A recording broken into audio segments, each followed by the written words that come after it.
हमारी चर्चा आचार्य कुंद कुंद कृत समय सार के पूर्व रंग पर चल रही है,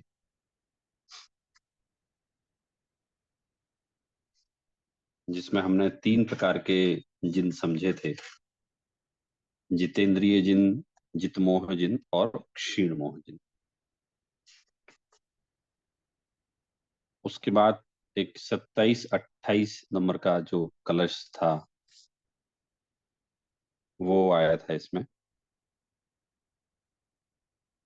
तो हमारी चर्चा कुछ ऐसी चल रही थी कि इस प्रकार से निश्चय स्तुति की जाती है। तो निश्चय स्तुति का जो स्वरूप बताया गया वो आचार्य ने 33 नंबर की गाथाओं तक बता दिया। उसके पूर्व का आपको पूरा विषय पता है कि निश्चय व्यवहार के डिस्कशन से ये चर्चा प्रारंभ हुई थी। तो उस समय आचार्य ने कहा था कि मूल स्तुति तो जिनदेव के गुणों का स्तवन ही है और उसे ही हम निश्चय से स्तुति बोलेंगे। अब चूंकि यहाँ इस प्रकरण की अब समाप्ति है और उस समाप्ति पर दो छंद यहाँ दिए गए हैं, श्लोक दिए गए हैं टीका के कलश के 27-28 नंबर का।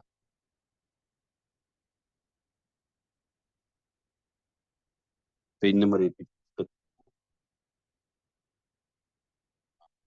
इस आत्मा और देह का एकत्व और व्यवहार से पढ़ लिए थे हमने, डिस्कस कर रहे थे हम तो नहीं सर, कि ये आखिरी में। हमने 27 और 28 की पढ़ी नहीं है अभी तक, मतलब अगेन कलश के, और फिर हम उसे ही स्टार्ट कर रहे थे। हाँ, कलश से स्टार्ट कर रहे थे, मतलब हमने उसका पाठ कर लिया था मेरे ख्याल से। ओके। हम्म। तो इस 27-28 नंबर के कलश के माध्यम से आचार्य बस इस विषय को समेटना चाहते हैं कि पूरे विषय का जो निष्कर्ष है वो क्या है। तो पहली लाइन में ही उन्होंने कहा है कि इस आत्मा और देह का एकत्व बस व्यवहार से, एकत्वम व्यवहार तो न तो पुनः कायात मनोर निश्चया। कि भाई अगर कोई इस आत्मा और शरीर का एकत्व कहता भी है, बार बार हम इस चर्चा को कर रहे हैं और बार बार हम इस बात को ले रहे हैं। इवन पूरे ग्रंथ में ही हम इस वाक्य को दोहराएंगे बार बार कि ये कथन निश्चय नहीं से है, ये व्यवहार नहीं से है। हमने एक गाथा पढ़ी थी ना स्टार्टिंग में कि मैं अपने निज अनुभव से आत्मा को बताऊंगा और समझाऊंगा, और यदि कहीं चूक जाऊं तो छल ग्रहण नहीं करना। तो उसके दोनों तात्पर्य होते हैं। वैसे तो देखो आचार्य कुंद कुंद जैसे महान और दिग्गज और सुपर इंटेलिजेंट व्यक्तित्व से गलती होना संभव नहीं है, होती भी नहीं। तो उसका दूसरा मीनिंग फिर ऐसा भी निकलता है कि उनने ये कहा कि ये निश्चय नय का ग्रंथ है, मैं निश्चय नय की प्रधानता से ग्रंथ लिख रहा हूँ। तो आप इसको पढ़ के कुछ गलत मत समझ लेना और स्वच्छंद आप मत हो जाना। मतलब मेरी बात को समझने में आप मत चूक जाना, ये उसका मतलब है कि भाई छल ग्रहण मत करना आप। चूंकि उनने स्टार्टिंग में कह दिया कि पूरा मैं इसे निश्चय नहीं की प्रधानता से ग्रंथ लिख रहा हूँ। हम मोक्ष मार्ग प्रकाशक जी में जब पढ़ेंगे तो उसमें 8वां अधिकार एक आएगा, अनुयोगों के कथन करने की पद्धति। काफी इंटरेस्टिंग रहेगा वो। तो उसमें वो पंडित जी कहेंगे कि भाई ये किसी अनुयोग का किसी अनुयोग में मिलाकर कथन करता है। तो ये द्रव्यानि योग का कथन चरणानि योग में मिलाकर करता है, चरणानि योग का द्रव्यानि योग में करता है। तो चरणानि योग का जब कथन किया जाता है तो चरणानि योग की अपेक्षा से 100% वैसा ही सत्य है वो। जब द्रव्यानि योग का कथन किया जाता है तो द्रव्यानि योग की अपेक्षा से 100% वही सत्य है। तो इसी तरह से यहाँ आचार्य इस एकत्वम व्यवहार तो न तो पुनः कायात मनोर निश्चयान्नु स्त्रोतम व्यवहार तो अस्ति वपुषः स्तुत्याना तत्वतः। यह शरीर आश्रित स्तवन भी इसलिए व्यवहार से परमार्थ से स्तवन है चिद्भाव का ही अनुभवन, परमार्थ से तो भिन्न ही है देह और चैतन्य घन। तो स्तोत्रम निश्चय स्थितो भवति चित्तस्तु तैव सैवं भवे भवेन्न तीर्थंकर स्तवर बलादेकत्व मात्मांगयो। परमार्थ से भिन्न है ये देह और चैतन्य घन। इस आत्मा और देह के एकत्व को नए युक्ति से निर्मूल ही जब कर दिया, तत्वज्ञ मुनिवर देव ने यह भाव, यदि भाव ना है भव्य तो फिर क्यों नहीं सद्बोध हो। भावोल्लसुत आत्मार्थियों को नियम से सद्बोध हो। कह रहे हैं कि आप पहले तो ये समझ लो, पहली लाइन और आखिरी लाइन हम देखें तो आत्मा और शरीर का एकत्व मात्र व्यवहार से है, और इसलिए शरीर आश्रित जो स्तवन है वो भी व्यवहार से ही कहा है। परमार्थ से देखा जाए तो वो स्तवन गुणों का स्तवन, चैतन्य का स्तवन परमार्थ से है, देह का स्तवन चैतन्य से नहीं कहा जाएगा। और इस तरह से मुनिराज ने जब युक्तियों के द्वारा, तर्क के द्वारा जब ये समझा दिया कि भाई ये बात ऐसी है, तो यदि भावना है भव्य तो फिर क्यों नहीं सद्बोध हो। यदि आपकी भावना बहुत उत्कृष्ट है मुक्ति प्राप्त करने की, सही तत्व को समझने की, तो फिर सद्बोध क्यों नहीं होगा आपको। इसलिए जो भावोल्लसित आत्मार्थी हैं उनको क्यों नहीं सद्बोध होगा, नियम से उनको तो सद्बोध होगा ही होगा। तो इस तरह से इसमें बता रहे हैं, इसका पढ़ते हैं, हम अर्थ पढ़ते हैं। शरीर और आत्मा को व्यवहार न से एकत्व है। पढ़िए प्रेरित जी, आप पढ़िए। शरीर और आत्मा के व्यवहार से एकत्व है किंतु निश्चय से नहीं, यहाँ से पढ़ना। पीछे दिया हुआ है, इसके पीछे पेज, पेज पलटिए कुंजन जी। सर जी मैं भी पढ़ नहीं सकता, थोड़ी देर के बाद पढ़ूंगा मैं। चलेगा चलेगा, सर जी मैं पढ़ता हूँ, ठीक है। पढ़िए प्लीज।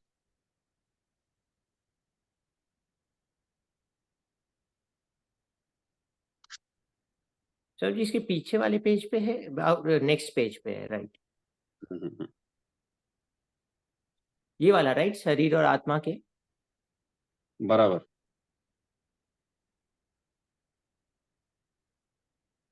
शरीर और आत्मा के व्यवहार न्याय से एकत्व है किंतु निश्चय न्याय से नहीं। इसलिए शरीर के स्तवन से आत्मा का स्तवन व्यवहार से ही कहलाता है, निश्चय से नहीं। निश्चय से तो चेतन के स्तवन से ही चेतन का स्तवन होता है, और वह चेतन का निश्चय स्तवन यहाँ जितेंद्रिय, जितमोह और शीनमोह रूप से जैसा कहा है वैसा ही होता है। जब तत्व से परिचित मुनिराजों ने आत्मा और शरीर के एकत्व को इस प्रकार नए विभाग की युक्ति द्वारा जड़ मूल से उखाड़ फेंका है, तब निजरस के वेग से आकृष्ट हुए प्रफुल्लित है, राइट, प्रफुल्लित किस पुरुष को वह ज्ञान तत्काल ही यथार्थ पने को प्राप्त न होगा। इस प्रकार अज्ञानी ने तीर्थंकरों के व्यवहार स्तवन के आधार पर जो प्रश्न खड़ा किया था उसका नए विभाग से इस प्रकार उत्तर दिया है, जिसके बल से यह सिद्ध हुआ कि आत्मा और शरीर में निश्चय से एकत्व नहीं है। इस प्रकार प्रथम कलश में संपूर्ण प्रकरण के निष्कर्ष को अत्यंत सीधी और सपाट भाषा से में प्रस्तुत कर दिया गया है कि निश्चय से आत्मा और शरीर किसी भी रूप में एक नहीं है, भिन्न भिन्न ही है। दूसरे कलश के माध्यम से आचार्य देव हाँ ये देखिए, कहना चाहते हैं। हाँ ठीक है सर। इतना समझ लेते हैं, एक मिनट। हाँ देखिए, अभी क्या कह रहे हैं, शरीर और आत्मा के व्यवहार से एकत्व है किंतु निश्चय से नहीं है। इसलिए शरीर के स्तवन से आत्मा का स्तवन व्यवहार से ही कहलाता है। मतलब स्तवन की मनाही बिल्कुल नहीं है, परंतु आचार्य यहाँ ये कह रहे हैं कि शरीर का जो स्तवन है ना वो सदैव व्यवहार का स्तवन कहलाएगा। उस अपेक्षा से वो 100% सत्य है और वैसा ही मानना चाहिए। किंतु निश्चय से नहीं है। इसलिए शरीर के स्तवन से आत्मा का स्तवन व्यवहार से ही कहलाता है। शरीर का जो स्तवन है और उसका स्तवन से आत्मा का स्तवन व्यवहार से ही कहलाता है, निश्चय से नहीं। निश्चय से तो चेतन के स्तवन से ही चेतन का स्तवन होता है। निश्चय से तो जब चेतन का स्तवन किया जाता है ना, तभी वो स्तवन सही कहलाता है।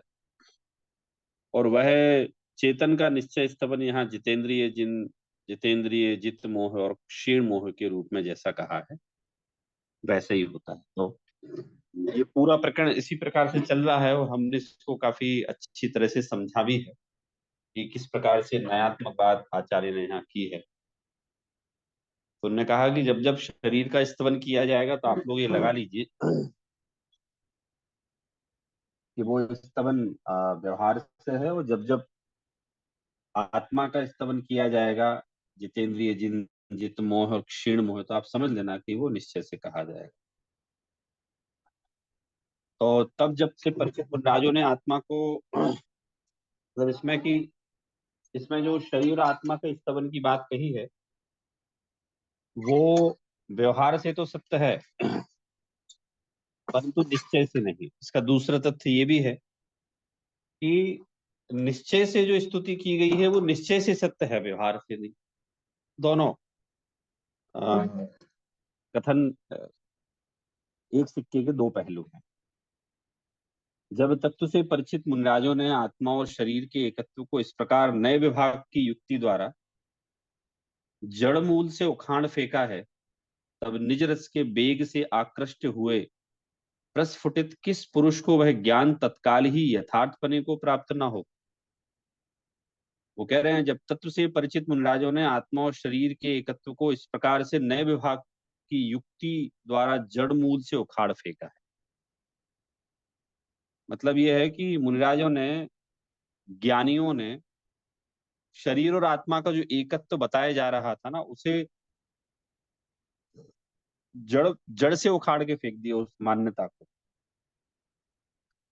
तब निज रस के वेग से आकृष्ट हुए प्रस्फुटित किस पुरुष को वह ज्ञान तत्काल यथार्थ पने को प्राप्त नहीं होगा। अर्थात यह है कि जब आचार्य ने नए विभाग के द्वारा सत्यता को समझाया, तब ऐसा कौन पुरुष होगा जिसको ये सत्य बात समझ में ना आवे। कोई समझदार पुरुष होगा और उसे जब नए विभाग के द्वारा ये बात समझाई जाएगी तो उसे तो वैसा समझ में आएगा ही आएगा, क्यों नहीं आएगा। और उसकी जो पुरानी मान्यता है वो मूल से ही उखाड़ दी जाएगी, वो मूल से ही नष्ट कर दी जाएगी। इस प्रकार अज्ञानी ने तीर्थंकरों के व्यवहार स्तवन के आधार पर जो प्रश्न खड़ा किया था, उसका नए विभाग से उत्तर इस प्रकार दिया है, जिसके बल से यह सिद्ध हुआ कि आत्मा और शरीर में निश्चय से एकत्व नहीं है ना। तो अज्ञानी ने जो प्रश्न खड़ा किया था ना कि भाई तीर्थंकरों का स्तवन सही माने हम फिर उनका शरीर का, तो आचार्य ने यहाँ नए विभाग के द्वारा उत्तर दिया है। और नए विभाग के द्वारा उत्तर देने से ये सिद्ध हो गया कि आत्मा और शरीर में निश्चय से एक पना नहीं। देखिए आप भाषा की गहराई और बैलेंस को समझिए। आत्मा और शरीर सर्वथा एक नहीं है, ऐसा नहीं। आत्मा और शरीर निश्चय नए से एक नहीं है। सर्वथा एक नहीं है और निश्चय नए से एक नहीं है, दोनों वाक्यों में बहुत अंतर है। तो यहाँ कह रहे हैं कि आचार्य ने बहुत प्रॉपर, मुनिराज ने, आचार्य कुंद कुंद ने यहाँ बहुत प्रॉपर समझा दिया है कि नए विभाग के द्वारा निश्चय नए की दृष्टि से आत्मा और शरीर में कभी भी एक पना नहीं हो सकता। और आप शरीर बाहर के तीर्थंकर की जो स्तुति करेंगे वो तो व्यवहार नए से जैसी है वैसी रहेगी। तो जो मैं अभी स्टार्टिंग में गाथा की बात की थी कि छल ग्रहण नहीं करना, तो आप मतलब आप लोग ये बात मानकर चलिए, समय सार पढ़ने पर कुछ ना कुछ तो इफेक्ट आएगा ही आएगा। या तो वो स्वच्छंदता के रूप में आएगा, या फिर हमें समय सार की बात ख्याल में आएगी, उसका मर्म ख्याल में आएगा। तो फिर हम ऐसे हो जाएंगे कि हमारा चिंतन की दिशा बदल जाएगी, तो उससे हम बोलते हैं पॉजिटिव इफेक्ट आए। अगर उसने नए विभाग को नहीं समझा और केवल ऐसा समझा कि साहब ये तो क्रियाएं सब बेकार हैं, जड़ है, फालतू की क्रियाएं हैं, तो वो कहते हैं कि वो स्वच्छंदता के रूप में आएगा। इसलिए आचार्य ने स्टार्टिंग में ही हमें वार्न कर दिया कि भाई मैं समय सार समझाऊंगा अपने अनुभव से, मैं समय सार समझाऊंगा अच्छे से, तथापि आप उसको पढ़ के किसी प्रकार से छल ग्रहण मत कीजिए। शायद आचार्य कुंद के सामने उस समय भी कुछ ऐसा हुआ होगा जिसके कारण से किसी ने छल ग्रहण किया होगा, इसीलिए उनको स्टार्टिंग में ये लिखना पड़ा कि अगर तुम समझने में चूक जाओ, मतलब ऐसा मेरे मेरे सोचना है कि आचार्य कुंद तो क्या चूक सकते हैं समझाने में। यदि कोई समझने में चूक जाए तो कह रहे हैं भैया आप छल ग्रहण मत करना, समझने में चूक जाओ तो।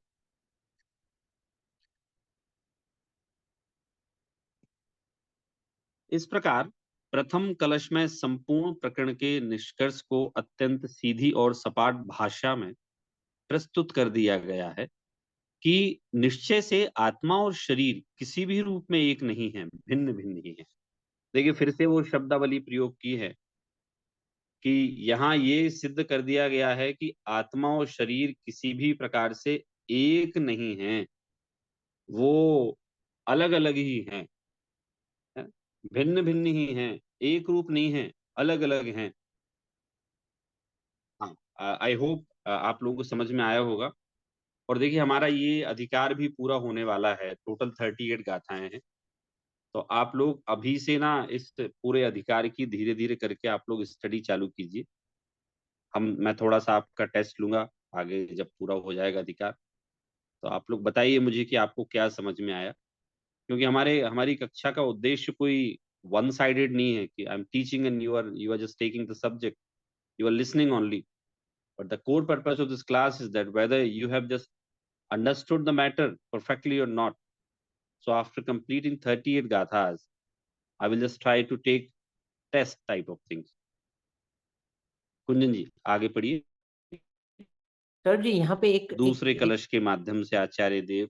सर जी यहाँ पे 1 मिनट, हम प्रश्न पहले फिर से मैं एक बार समझ रहा हूँ कि हम बताइए प्लीज बताइए। हम तीर्थंकरों के मतलब यहाँ पे जो स्तुति हो रही है उसके बारे में प्रश्न शुरू किया था, और फिर हम निश्चय और व्यवहार न्याय पे मतलब उसका डिस्टिंग्विश किया, और फिर अभी हम स्वयं मतलब जीव के निश्चय और व्यवहार न्याय से आत्मा और शरीर को अलग कर रहे हैं।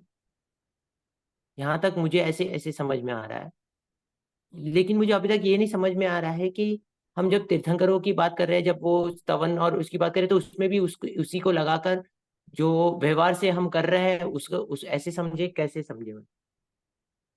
नहीं देखिए, समझे नहीं आप। देखिए दोनों नयों की सत्यता एकदम सत्य है। हम इस बात को ऐसे समझ सकते हैं कि आत्मा का कोई स्त्री या पुरुष पर्याय नहीं होती आत्मा की, तथापि हम पुरुष पर्याय में हैं और जो हमारी माँ है वो स्त्री पर्याय में है। तो निश्चय से देखा जाए तो आत्मा की कोई पर्याय नहीं होती, सत्यता है। तथापि व्यवहार में से तो हमारी स्त्री और पुरुष पर्याय होती है ना। इसी तरह से अगर कोई व्यक्ति तीर्थंकर के शरीर के गुणों का गान करता है कि उनका वज्र का शरीर होता है, उनका अति स्वच्छ शरीर होता है, स्फटिक मणि के समान शरीर होता है, तो वो स्तवन अगर कोई करता है तो वो स्तवन सच्चा तो है लेकिन व्यवहार नहीं से। परंतु निश्चय से जब पूछा जाता है कि भाई आपको स्तवन सही लगता है कि नहीं लगता है, तो निश्चय नहीं कहता नहीं नहीं मुझे ये स्तवन अच्छा नहीं लगता। अच्छा नहीं मतलब मेरे नेचर को सूट नहीं होता, इसलिए मेरा स्तवन सुनो, कि मैं तो आत्मा का जो स्तवन है उसी को सच्चा स्तवन मानूंगा। मतलब इसके लिए मेरे पास एक एग्जांपल और है कि आप जैसे हम लोग अलग अलग देशों में जाते हैं, तो आप लोग जाते हैं अलग अलग देशों में जाते हैं, आपके अलग अलग शहरों में भी जाते हैं। तो सपोज दैट कि भाई कोई भारत में आया, तो हो सकता है कोई यूके वाला भारत में आए तो उसे लगे कि व्यवस्था अव्यवस्थित है। वो मेरे से बात करेगा, सौरभ जी यहाँ तो व्यवस्था बहुत अव्यवस्थित है। तो मैं उसको यही समझाऊंगा कि भाई आपको जो व्यवस्था अव्यवस्थित दिख रही है वो इस देश के हिसाब से, इस देश का नेचर ही समझ लो ये है, टेंडेंसी ये है, प्रवृत्ति ये है। समझ लो कि इस देश इसी स्टाइल से आगे बढ़ रहा है। भाई आपके यहाँ अलग नेचर है तो आप मिलाओ मत। आप भी पूरे सत्य हैं, आपके देश में जो सिस्टम्स बने हुए वो पूरे सत्य हैं, और हमारे देश में जो सिस्टम्स बने हुए हैं पूरे वो सत्य हैं। समस्या कहाँ आती है कि जब भाई हम भारत का सिस्टम कहीं बाहर अप्लाई करने का सोचें और बाहर वाला यहाँ करने का सोचें, वो समस्या आती है। तो इसी तरह से जब कोई व्यवहार नय का कथन निश्चय में मिला के करता है और निश्चय नय का कथन व्यवहार में मिला के करता है तो समस्या आती है। तो यहाँ सिंपल सी बात है, जो शंकाकार था, प्रश्न पूछने वाला था, उसने प्रारंभिक अवस्था में क्या प्रश्न पूछा था कि हे आचार्य देव, आपने ये कहा है शरीर आत्मा कदापि एक नहीं हो सकते, मैं समझ गया। तथापि मुझे ये तो बताइए कि जो शरीर का स्तवन है तीर्थंकर के, मैं उसे स्तवन मानूं या ना मानूं? तब आचार्य ने कहा था, मानो भाई, वो तीर्थंकर के शरीर का स्तवन भी सही है, परंतु व्यवहार और निश्चय दो प्रकार की स्तुतियां होती हैं। तो जब आप शरीर का स्तवन करेंगे तब हम ऐसा मानेंगे आप व्यवहार स्तुति कर रहे हैं, और जब आप उनके आत्मा के गुणों का गान करेंगे तो हम ऐसा मानेंगे कि आप निश्चय स्तुति कर रहे हैं। तो ऐसे देखें तो पूरे प्रकरण का कुंजन जी जो सार है ना वो यही है कि आचार्य जस्ट ही just wants to explain about nishchay and vyavahar naya. हाँ कुंजन जी बोलिए। हाँ सर जी अभी ये बहुत अच्छे से मतलब समराइज ही हो गया कि हम अगेन निश्चय से भी स्तुति कर रहे हैं तो गुणों का करेंगे, व्यवहार से कर रहे हैं तो जो बाहर से बाहर से पूजा और वो सब कर रहे हैं, और शरीर आदि का मतलब जो पूजा कर रहे हैं वो वैसे गिन रहे हैं। हाँ बराबर, मतलब मैं इसमें सबको निश्चय व्यवहार में मैं एग्जांपल ये लोगों को बहुत कॉमनली देता हूँ, आप लोगों को देता ही रहता हूँ कि भाई प्रत्येक देश प्रत्येक शहर की व्यवस्था वो उस रूप में ही व्यवस्थित है, वैसी ही व्यवस्थित है। तो वो कहते हैं ऐसा हम अपने आप में सत्य हैं। अब फर्दर अपन एग्जाम्पल ना लें मतलब उसका कि नहीं हमने देखा है सही भी हो जाती है, मैं तो जस्ट एक बात को समझाने के लिए दे रहा हूँ। इसी तरह से निश्चय और व्यवहार में कोई लड़ाई नहीं है। वो तो निश्चय नहीं कहता साहब मेरा ये नेचर है और उसका ये नेचर है। जैसे जब हम व्यक्तित्व की बात करते हैं ना, किसी की पर्सनालिटी की बात करते हैं, नेचर की बात करते हैं, तो ऑलवेज क्या होता है, भाई झगड़े का कारण क्या है, पति पत्नी के झगड़े का क्या कारण होता है, वो कॉमनली कारण है पूरे वर्ल्ड वाइड कि भाई पत्नी चाहती है कि मेरे नेचर को समझ के मेरे जैसे हो जाए और पति चाहता है कि मेरे नेचर को समझ के मेरे जैसे हो जाए। अधिकांश जो केस हैं उसमें तो पति को ही बदलना पड़ता है, लेकिन झगड़े के जो मूल कारण है यही है। हाँ, एक दोस्ती जरूर ऐसी होती है कि भैया उसका जो नेचर है मुझे पसंद है, उसी रूप में मेरा दोस्त पसंद है। आप लोगों को मैंने एक ग्रंथ का परिचय दिया था, आप लोगों को याद होगा, एक धर्म परीक्षा नामक ग्रंथ है। तो उसमें मनोवेग और वायु वेग करके दो मित्र हैं।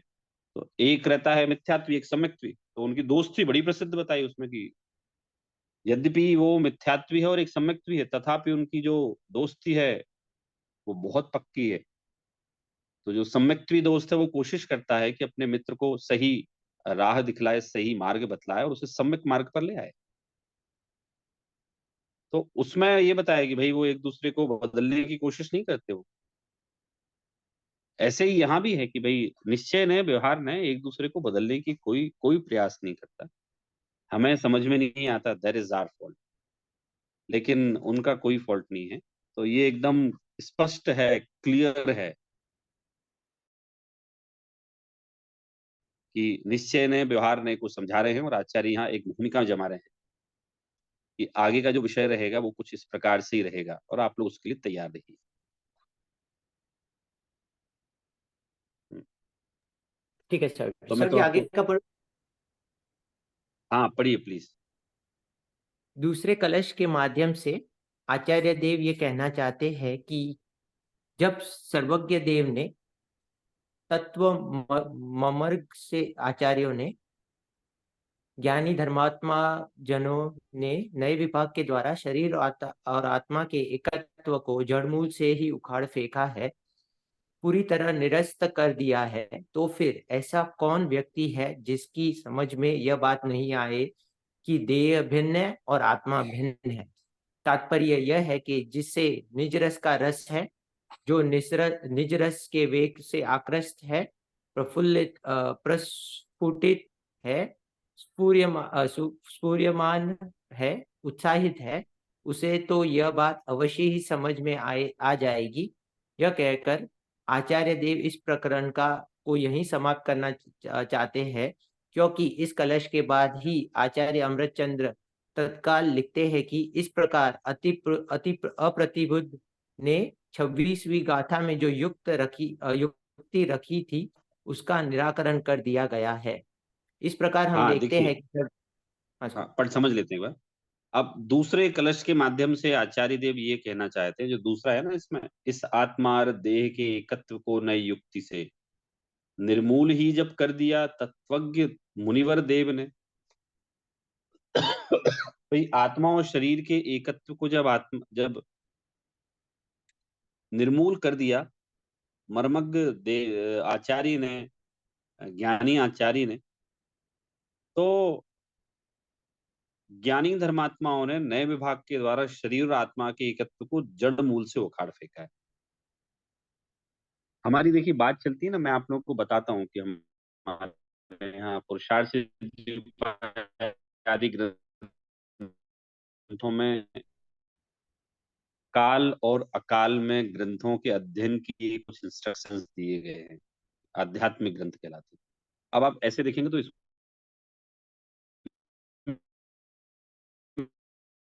कितनी गहराई है एक एक शब्द में, और नहीं होता होगा, थोड़ा थोड़ा होता होगा, लेकिन आप लोगों के साहस की भी मैं प्रशंसा करता हूँ कि इतना होने के बाद भी जितने हमारे 2 4 10 आईडीज हमारी ऑनलाइन रहती हैं, वो आप लोग आते हैं और आप लोग पूरा समझने का प्रयास करते हैं।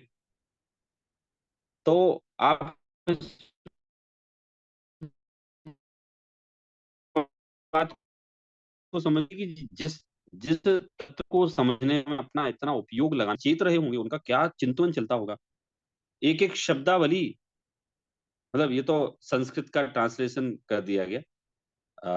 ट्रांसलेटर भी जो होते हैं वो भी बड़े, मैं मानता हूँ, बड़े उद्भट विद्वान होते हैं, तथापि जिनने मूल टेक्स्ट लिखा आचार्य कुंद कुंद की बात को सुनकर वो रियली, उन्हें तो इसलिए उन्हें कह दिया कि साहब तत्वज्ञ मुनिवर देव ने, मुनिवर देव ने जो एक्सप्लेन किया ना, उसके द्वारा तो सारी भ्रांतियां दूर हो गई। देखो मैं एक आपको एग्जांपल दे रहा हूँ, इसके अपोजिट फिर इसको पॉजिटिव प्रूफ करूंगा। एक गाना है पुराने टाइम का, कुंजन जी, तुमको देखा तो ये ख्याल आया। ठीक है, आप लोग नेट पे भी ढूंढेंगे तो बड़ा फेमस गाना है, मुझे भी अच्छा लगता है, बढ़िया गाना है, फिलोसफी है उसमें, फिलोसफिकल कंटेंट है, इसलिए पसंद आता है। जब मैंने कहीं देखा था मैंने कि वही गाना है, शायद जावेद अख्तर ने लिखा है ये, तो उसका मैं देख रहा था उसकी हिस्ट्री की कि वही कब लिखा। तो जो डायरेक्टर थे वो अपने असिस्टेंट को काफी टाइम से बोल रहे थे, भाई जावेद अख्तर जी के पास जाइए और एक गाना लिखवाइए उनसे। अब साहब वो तो नौकरी करता था अपने सेठ जी के यहाँ, तो पहुंच जाता 4 बजे 6 बजे सुबह शाम को, और रात भर वो 10 11 बजे तक बैठा रहता, लेकिन वो तो जावेद अख्तर तो अपनी पार्टी में बिजी रहते, शराब पार्टी में बिजी रहते। 5 7 8 10 दिन हो गए, 15 दिन हो गए, तो उसने कहा देखो साहब आज तो मैं आपसे कुछ भी कर लो, आज तो मैं लिखवा के ही जाऊंगा आपसे, क्योंकि मेरे साहब ने बोला गाना लिखवा के कल ऑफिस आना। तो जावेद अख्तर जी गुस्से में आए और एकदम पूरे दारू के शराब के नशे में थे। हाँ बोले लाओ लाओ कागज पेन लाओ, मैं कुछ लिख के तुम्हें दे देता हूँ। तो टालने के हिसाब से समझ लो उनने 10 मिनट भी नहीं लगे, 5 7 मिनट में 8 मिनट में गाना लिख के उनको दे दिए। यही वाला 10 लाइन रहती है गाने में, तो 10 या 15 लाइन रहती है। वो गाना इतना हिट हो गया, तो उन्होंने इतना अच्छा गाना लिख दिया। ठीक है, वो उसकी हम डिटेल में नहीं जाते हैं, मैं तो ये बोलता हूँ कि भाई उस समय उनके लिखने की योग्यता थी और वो गाना फेमस हो गया इसलिए पता है हमें, नहीं तो कोई शराब के जो नशे में कोई अच्छी बात करता नहीं है। वहां हो सकता है उसके शराब के नशे में सामान्य ज्ञान बुद्धि चलती हो, गाना लिख दिया, लेकिन हमारे आचार्य मोह के नशे में बिल्कुल नहीं होते हैं। जब वो ग्रंथ आदि लिखते हैं या फिर आत्मा का चिंतन करते हैं तो उनको मोह का नशा नहीं होता है, तब थोड़ा सा भी नहीं होता है। सचेत रहते हैं वो, सदैव सचेत रहते हैं वो। और उस सचेतपन का ये परिणाम है कि यहाँ आचार्य ने निर्मूल कर दिया, युक्ति और नय के द्वारा तत्व को समझाकर अज्ञान को निर्मूल कर दिया, जड़ से उखाड़ फेंका।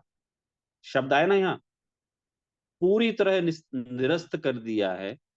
तो फिर ऐसा कौन व्यक्ति है कि जिसकी समझ में यह बात नहीं आए कि देह भिन्न है और आत्मा भिन्न है?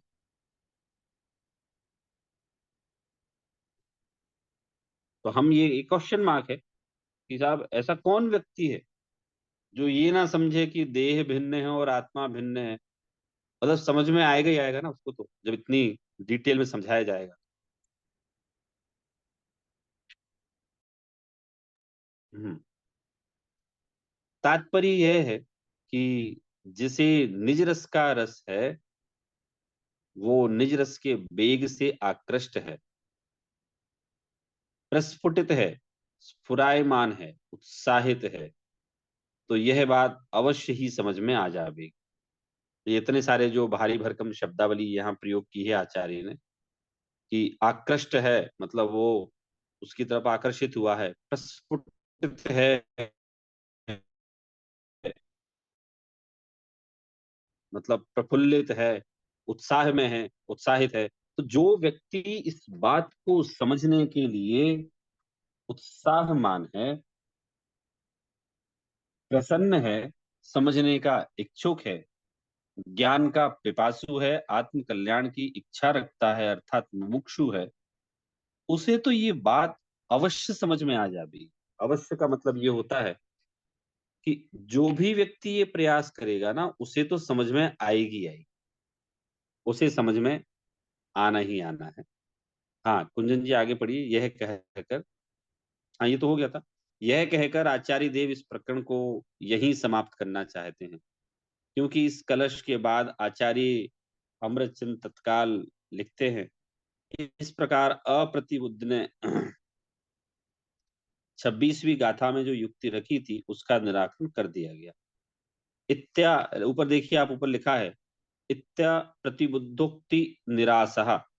इस प्रकार से अप्रतिबुद्ध की युक्ति का निरासः मतलब निराकरण कर दिया गया। अब अप्रतिबुद्ध हम लोग स्वयं को भी समझ सकते हैं कि वो हमें बोलना चाहते हैं कि हम अप्रतिबुद्ध हैं, हम बोलना ही चाहते हैं। ये प्रश्न हमारा ही तो है, और किसका है? हम तो ही प्रश्न कर रहे हैं अपने आप से इस बात के लिए कि भाई जो अप्रतिबुद्धता है वो कहाँ है? वो तो हमारे ज्ञान में है। तो आचार्य ने उस अप्रतिबुद्धता का जो निराकरण है वो सम्यक प्रकार से कर दिया। तो 26 गाथा से यहाँ प्रकरण हमारा चालू हुआ था, 33वीं गाथा तक एक अच्छा लंबा प्रकरण लिया है आचार्य ने। और मैं आशा करता हूँ आप लोगों का भी इसमें निराकरण हुआ होगा। जो यहाँ आचार्य बात हमें समझाना चाहते हैं वो आपको भली भांति समझ में आई भी होगी। ठीक है, चलिए आगे पढ़िए।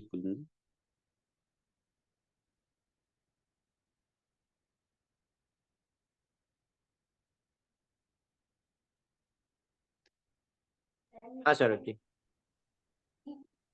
इस प्रकार हम देखते हैं कि 26वीं गाथा के आरंभ और 33वीं गाथा पर समाप्त इस प्रकरण में निश्चय स्तुति और व्यवहार स्तुति का स्वरूप तो स्पष्ट हुआ ही है, साथ में आत्मा और शरीर की अभिन्नता और भिन्नता का स्वरूप भी भली भांति स्पष्ट हो गया है। आत्मख्याति टीका में 34वीं गाथा की जितनी लंबी उत्थानिका लिखी गई है, उतनी लंबी उत्थानिका शायद ही किसी अन्य गाथा की लिखी गई होगी।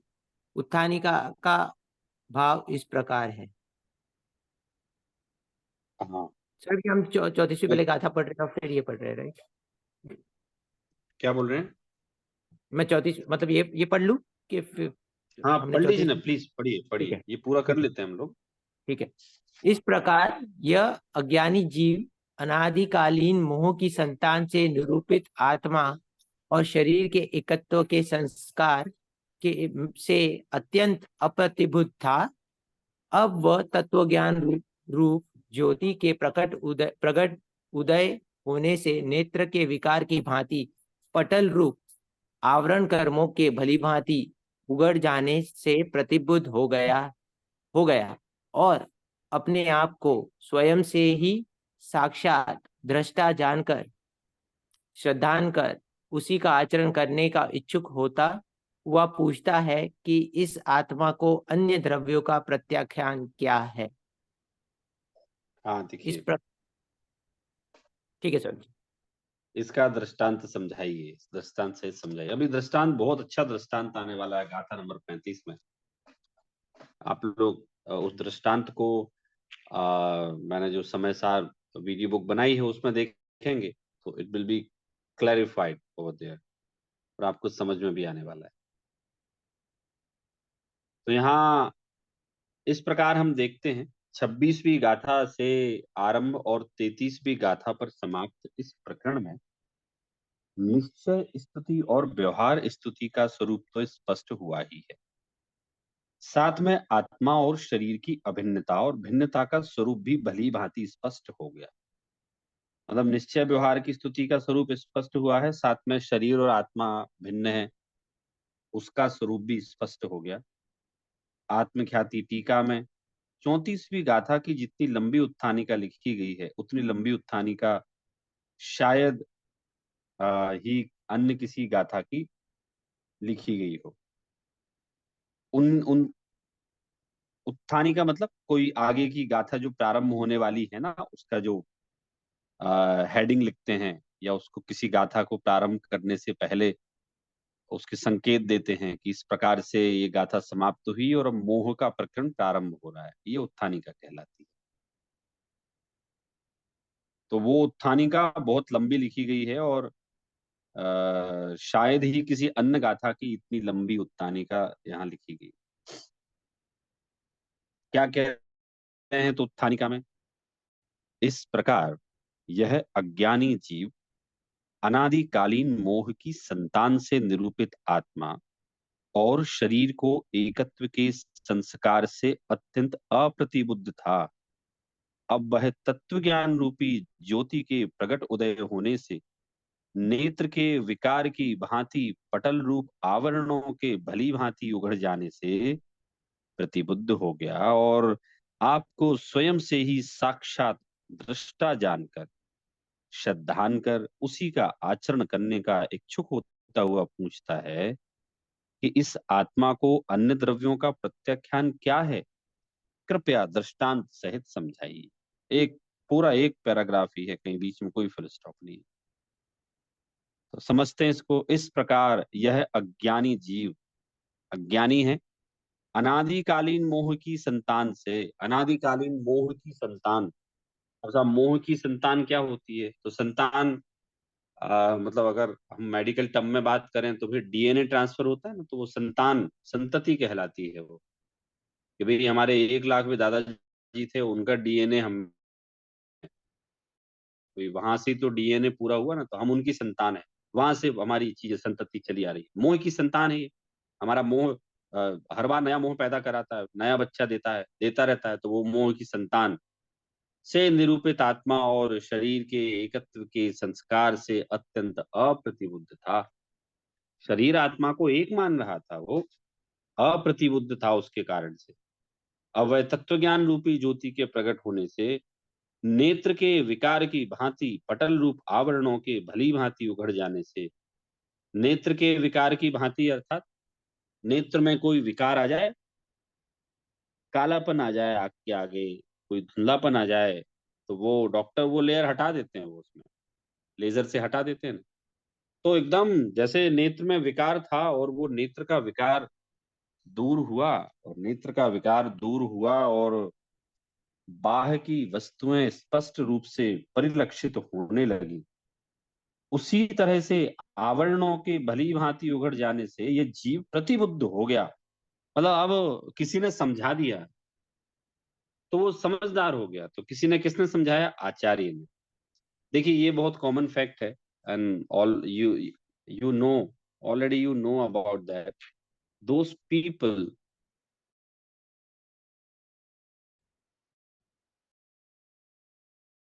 who do not know more, they consider not.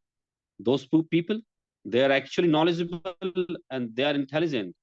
They do not like to show off their knowledge. अप्रतिबुद्धि की क्या विशेषता होती है? वो ऑलवेज ऐसा बताना चाहता है, पूरी दुनिया को ऐसा बताना चाहता है कि I am highest knowledgeable, I know everything and there is no need to know more. अप्रतिबुद्ध होता है। तो वो अप्रतिबुद्ध है ना, तो अप्रतिबुद्ध जब समझदार लोगों के साथ में आया, अप्रतिबुद्ध जब समझदार लोगों के साथ आया तो वो भी समझदारी की बात करने लगा।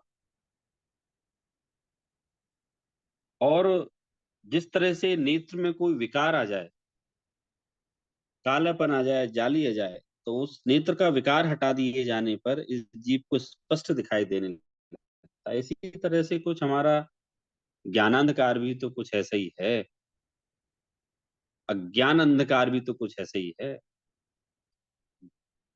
तो अज्ञान का अंधकार दूर हुआ, आवरण दूर हुए, प्रतिबुद्ध हो गया। तो प्रतिबुद्ध का मीनिंग आप लोग जानते ही हैं। अप्रतिबुद्ध मतलब अज्ञानी, प्रतिबुद्ध मतलब ज्ञानी।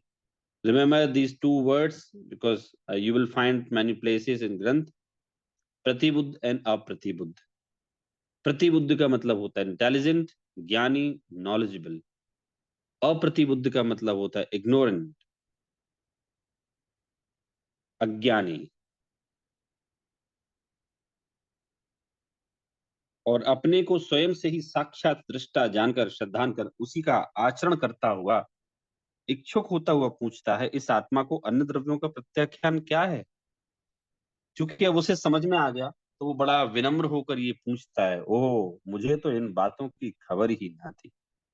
अभी मुझे समझ में आई है सही बात, कि सही बात क्या है। और उस इच्छा से उसने आचार्य से आगे ये प्रश्न किया कि ठीक है, मैं समझ गया, आप जो बोल रहे हैं सही है, मैं आत्मा में आचरण करना चाहता हूँ, लेकिन आत्मा अन्य द्रव्यों का प्रत्याख्यान क्या है? आत्मा और अन्य द्रव्यों का संबंध, अलग अलग पना, भेद ज्ञान क्या है? कृपया दृष्टांत सहित समझाइए। तो उसने कहा कि आप जो अलग अलग बोलते हो, तो क्या आप उसका कुछ उदाहरण दे सकते हैं? जैसे आप लोग मेरे से बोलते हैं ना कि सौरभ जी इसका कुछ उदाहरण दीजिए ना, आप तो समझ में आएगा हमें। ऐसे ही यहाँ जो शिष्य है, वो भी आचार्य से यही विनती कर रहा है कि आप समझाइए ना थोड़ा सा मुझे, लेकिन उदाहरण देकर समझाइए आप। तो वो यहाँ आप चर्चा हम चालू करते हैं। तो चलिए हम लोग गाथा पढ़ते हैं। पहले आप लोग पढ़िए, मैं पढ़ा नहीं रहा हूँ, फिर पढ़ाऊंगा। पढ़िए एक साथ आप लोग। सव्वे भावे जम्मा, जिन जिनको पॉसिबल हो पढ़िए। ट्राई करते हैं सर जी। सव्वे भावे जमः पचखाई परेति नाणुदणम् तमः पचकारं प्राणं नियमामुने दव्वम् जहनानाम कोवि पुरिसोपड्डवीमीणं तीजानि दुचयदि तः सव्वे परभावेणाउण विमुद विमुच्यते नाणी। चलिए प्राणी, हाँ चलिए। देखिए क्या कहा, मैं यहाँ एक बार पढ़ देता हूँ, फिर आप लोग एक साथ पढ़ेंगे। सव्वे भावे जम्मा पच्चखाई परे तृणादूणम तम्हा पच्चखाणम मृणाणम नियमामुणे दव्वम जहराम को भी पुरिसो पर दव्यमिणम ती जानिदुम चयदि तह सब्बे पर भावे प्राण विमुंच दे नाणी। हिंदी में दिया है नीचे। पर भाव को पर जानकर परित्याग उनका जब करे, परित्याग हो बस इसलिए कि ज्ञान प्रत्याख्यान है। एग्जाम्पल दिया है 35 नंबर की गाथा में। जिस तरह कोई पुरुष पर जानकर पर परित्यजे, बस उस तरह पर जानकर प्रभाव ज्ञानी परितज। तो यहाँ कह रहे हैं कि प्रभाव को पर जानकर परित्याग उनका जब करे, जब पर द्रव्यों को पहले तो पर मान। हमारे साथ समस्या क्या है, हम पर द्रव्यों को भी स्वद्रव्य मानते हैं। तो जब पर द्रव्य को भी आप स्वद्रव्य मानेंगे तो ये समस्या तो आने वाली है ही। उसका त्याग करो, बस यही प्रत्याख्यान है, यही ज्ञान प्रत्याख्यान है, यही ज्ञान समझदारी वाला ज्ञान है। जब आप पर पदार्थों को पहले तो पर जानो, हमें पर पदार्थों को छोड़ने में बहुत शीघ्रता नहीं करनी। अभी तो पहले तो जितना हम गहराई से स्व पदार्थ को जानते हैं, एक बार उस गहराई से पर पदार्थों को भी जाने। और जब स्व को जानेंगे और पर को जानेंगे तो लक्षण की भेद भिन्नता के कारण से हमें ये समझ में आएगा कि साहब बात तो यही सही है। अब ये 34-35 नंबर की गाथा की जो डिटेल है वो हम लोग अगली क्लास में करेंगे। अभी देखिए पिछली बार भी हमने, आप सब लोग थे, कुछ लोग नहीं थे, आचार्य श्री विद्यासागर जी को हम लोगों ने श्रद्धांजलि समर्पित की थी। क्योंकि बताया ही था मैंने कि कितने महत्वपूर्ण योगदान समाज के लिए, देश के लिए उनके हैं। और वो स्वयं भी आत्म कल्याण के मार्ग पे थे। कभी कोई उनका जीवन निष्कलंक जीवन था पूरा उनका, कोई विवाद सामने नहीं आया था। तो यहाँ हम लोगों ने फिर अभी उनके देह विलय के 3 दिन बाद यहाँ इंदौर में हम लोगों ने श्रद्धांजलि सभा रखी थी पूरे सकल दिगंबर जैन समाज में। तो उसमें फिर प्रस्ताव रखा गया कि साहब आचार्य श्री को भारत रत्न दिया जाना चाहिए। तो इस भारत रत्न दिए जाने से आचार्य श्री की शोभा बढ़ने वाली नहीं है, अपितु भारत रत्न की शोभा बढ़ जाएगी।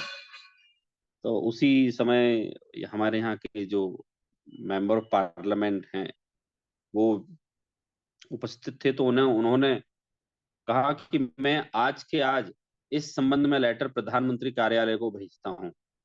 और शायद अभी जो मैसेज चल रहे हैं ग्रुप पे, तो वो उस हिसाब से तो उनका भारत रत्न का जो प्रपोजल है वो स्वीकार कर लिया गया।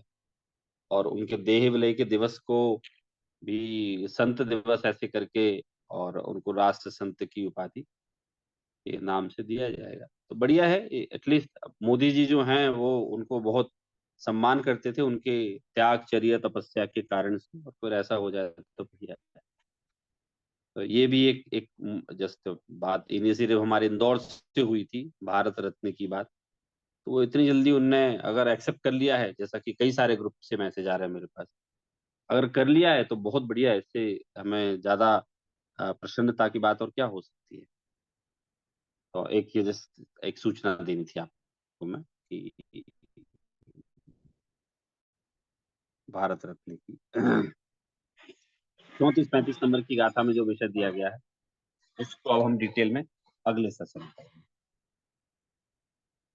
अभी जिनमानी लेते हैं लोग। सब जी बहुत ही अच्छे से समझ में आया। और जैसे आपने कहा, अब जब प्रथम अधिकार खत्म होगा, हम आपने जिस तरह टेस्ट का कहा है तो हम पहले से प्रिपेयर करना शुरू कर दे। मैं सब videos already most of videos डाल दी है, मतलब ऑडियोस डाल दिए, और 2-3 क्लास बाकी है तो वो भी डाल दूंगा। जिनवाणी सूत्र लेते। निज निधि निज में बताई, यह अनंत उपकार है। इसके लिए जिन वाणी माँ को वंदना 7 बार है, वंदना 7 बार है। जय जिनेन्द्र सभी को। Thank you Saurabh ji.